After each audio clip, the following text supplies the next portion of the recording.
करेंगे। एक बड़ी अपडेट सामने आ रही है, उसका रुख कर लेते हैं। ईरान को लेकर अमेरिका की ओर से बड़ा दावा किया जा रहा है। अमेरिकी राष्ट्रपति डोनाल्ड ट्रंप के दबाव में ईरान आ चुका है, कहा गया है। ट्रंप ने ईरान को हमले की चेतावनी दी थी। प्रदर्शनकारियों को फांसी देने पर हमला करेंगे, ये ट्रंप ने कहा था। सख्त तेवर दिखाए थे। ईरान ने 800 लोगों की फांसी रोक दी है, ये यूएस की ओर से कहा जा रहा है। राष्ट्रपति ट्रंप के दबाव में यह फांसी रोकी गई है। ईरान के विदेश मंत्री की ओर से जो बातें सामने आ रही थी, उन्होंने कहा था कि जो फांसी है उस पर ब्रेक लगा दिया गया है और फांसी प्रदर्शनकारियों को नहीं होगी, क्योंकि वो खुद भी इस बात को एक्सेप्ट कर रहे हैं कि बहुत सी लोगों की नाराजगी है जो महंगाई को लेकर है, जो जायज है। लेकिन 800 लोगों की फांसी रोकी गई है, ये राष्ट्रपति ट्रंप के दबाव में रोकी गई है, ये यूएस की ओर से दावा किया जा रहा है। रत्नेश जी, इस दावे में कितना दम है?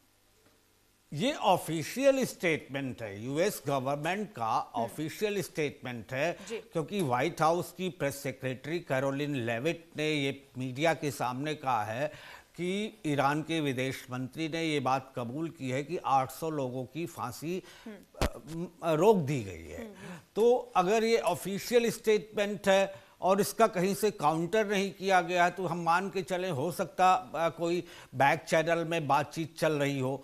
लेकिन साथ ही आप ये भी देखिए, जो मिलिट्री मूवमेंट्स हैं अमेरिका के, जैसे हमने बात की यूएसएस अब्राहम लिंकन की, या और भी कई तरह से, आज ही अभी कुछ देर पहले इजराइल ने लेबनान पे हमला किया है। तो ये बैकवर्ड एंड बैक फोर्थ ये चलता रहता है। और ये ऐसे ही है कि सिचुएशंस पर लगातार आवर टू आवर बेसिस पे, मिनट टू मिनट बेसिस पे निगाह रखने की जरूरत है, क्योंकि अभी भी सब कुछ शांत नहीं हुआ, ये मेरा मानना है। बिल्कुल, अब क्योंकि ईरान ने 800 लोगों को फांसी की बात कही थी और अब उन सब पर रोक लगा दी गई। इरफान सुल्तानी का आप कुछ देर पहले जिक्र भी कर रहे थे, जिसको लेकर खूब हल्ला हो रहा था और सख्त लहजे में ट्रंप ने कह दिया था कि अगर फांसी हो जाती तो ताबूत में आखिरी कील समझिएगा। खामेनेई को सीधी धमकी थी। जी, देखिए, डोनाल्ड ट्रंप का जो पहला स्टेटमेंट अगर हम उस पर गौर करें तो उन्होंने यही तो हम तुरंत एक्शन लेंगे, लेकिन दोबारा उन्होंने स्टेटमेंट दिया कि वो मदद आ रही है, आप लोग प्रोटेस्ट करते रहिए। रजा पहलवी ने भी यही बात कही कि आर्थिक मोर्चे से जुड़े जो लोग हैं, बुद्धिजीवी वर्ग है, एकेडमिक्स हैं, वो सारे के सारे रोड्स पर आएं और प्रोटेस्ट को उग्र बनाएं। तो ऐसे में अगर व्हाइट हाउस का एक ऑफिशियल स्टेटमेंट आता है उनकी प्रेस सेक्रेटरी का, तो इस बात पे कहीं ना कहीं कुछ दम है कि हो सकता कोई बैक चैनल बातचीत चल रही हो, जिसकी वजह से ईरान में 800 लोगों की फांसी को रोक दिया गया है। ठीक है, आप रहिए हमारे साथ, हम लौटेंगे आपके पास। एक और अपडेट सामने आ रही है। ईरान हिंसा को लेकर लगातार जो चर्चाएं हो रही हैं, यूएन में बैठक होगी। ईरान का अमेरिका और इजराइल पर आरोप है। ईरान ने कहा है कि हम हिंसा नहीं बढ़ाना चाहते हैं, हमला हुआ तो मुंहतोड़ जवाब दिया जाएगा। ईरान ने 2615 लोगों की मौत का दावा किया है और अमेरिका इजराइल पर ईरान की ओर से आरोप लगाए जा रहे हैं। ईरान ने कहा कि हम हिंसा बढ़ाना नहीं चाहते हैं। रत्नेश जी, एक तरफ लगातार जो बातचीत का सिलसिला कहा जा रहा था कि शुरू होने वाला है, उस पर रोक लगा दी गई।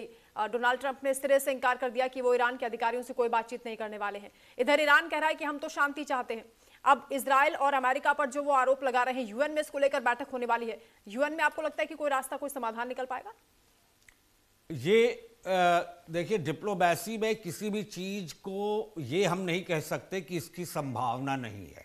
Diplomacy itself is a very optimistic word. इसमें हर चैनल्स खुले होते हैं और यूनाइटेड नेशन भी अमेरिका के रिप्रेजेंटेटिव ने ये बात कही सिक्योरिटी काउंसिल के मीटिंग में कि our all options are open.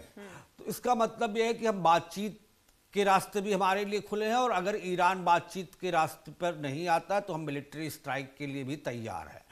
तो यही मैं फिर कह रहा हूं कि डिप्लोमेसी में जब बातचीत का एक चैनल खुल गया, ईरान ने 800 लोगों की फांसी पर रोक लगा दी, तो हो सकता, मैं फिर वही शब्द कहूंगा कि बैक चैनल से कोई बातचीत चल रही हो। जैसे आपने देखा जब इजराइल और हमास के बीच लड़ाई चल रही थी तो किसी एक मुस्लिम देश को ही मध्यस्थ बनाया गया था, कतर को, जिसकी वजह से शांति की पहल की गई।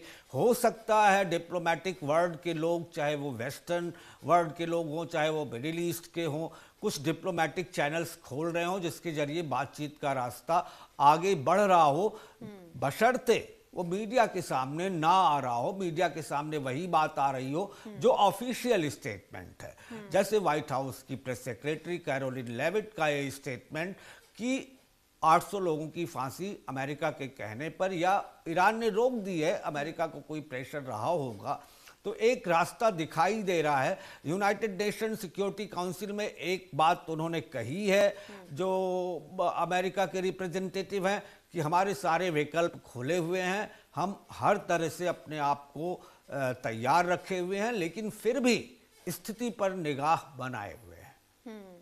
बिल्कुल।